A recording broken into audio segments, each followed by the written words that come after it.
श्री कृष्ण श्लोका।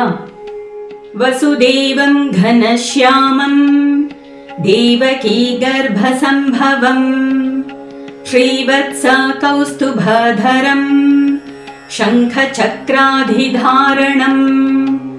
गोवर्धनधरोद्धारं यशोधानन्दवर्धनं रुक्मिणी सत्यभामीशं लीलामानुषविग्रहम्।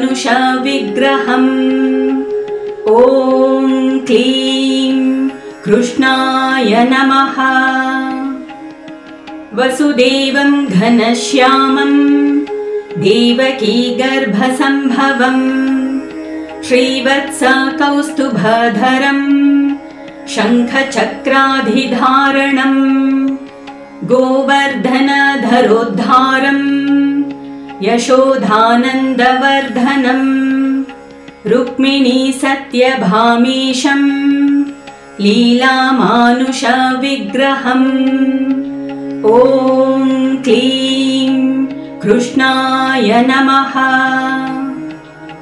वसुदेवं घनश्यामं देवकी गर्भसंभवं श्रीवत्स कौस्तुभधरं शङ्खचक्राधिधारणं गोवर्धनधरोद्धारं यशोधानन्दवर्धनं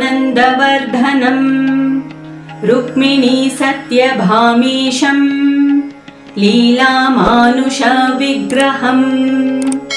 ॐ क्लीं कृष्णाय नमः।